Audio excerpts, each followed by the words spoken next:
Ramai orang hari ini takut untuk bersuara.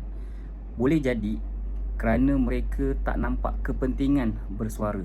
Mereka tak rasa tanggungjawab untuk bersuara, menyampaikan hasrat hati, mengulas isu semasa, memberikan pandangan. Dalam keadaan mereka adalah orang yang tahu, orang yang sedar, orang yang ada ilmu, orang yang ada kesedaran. Tetapi mereka lebih selesa untuk bercakap secara belakang tabir dengan rakan-rakan terdekat, dengan ahli keluarga. Tetapi mereka tak berani nak melontarkan idea mereka di media sosial untuk menyampaikan pandangan mereka, memimpin pandangan awam.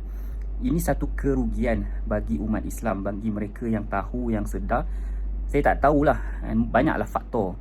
Banyak faktor kenapa orang memilih untuk kunci mulut, memilih untuk tak nak bersuara di media sosial. Antaranya sebab takut kena kecam, antaranya sebab tak nak timbulkan masalah, tak nak bergaduh dengan orang lain, mungkin juga tak nak kena saman, mungkin juga tak nak kena kutuk dengan kawan-kawan, mungkin juga tak nak menyebabkan permasalahan, permusuhan dengan ahli keluarga yang berbeza pandangan. Jadi bagi saya, masalah ini apabila kita sedar sesuatu benda tu salah, menjadi peranan kita untuk kita bersuara. Masalah berlaku apabila kita sedar, kita tahu dan kita tak berani bersuara, dan kita selesa untuk tak bersuara.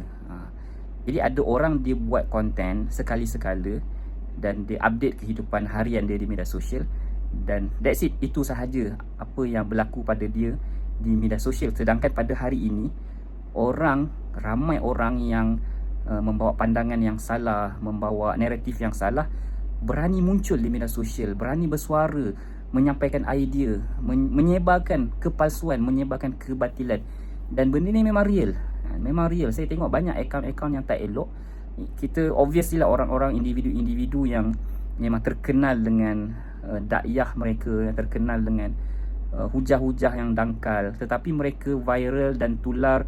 Mereka buat konten, puluhan ribu views mereka.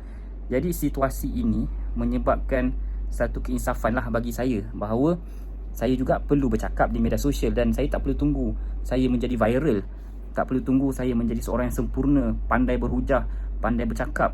Jadi sebab itu, saya secara peribadi, saya mula buat konten pada Februari 2025. Saya bersuara, saya bercakap, walaupun tak sempurna, walaupun kena kutuk macam-macam lah, mungkin ada pandangan yang tak betul, yang tak tepat, tetapi saya berusaha membuat kandungan, membina naratif, mempengaruhi pandangan awam, walaupun tidaklah sesempurna yang kita harapkan. Tetapi bagi saya, at least saya sampaikan apa yang saya tahu.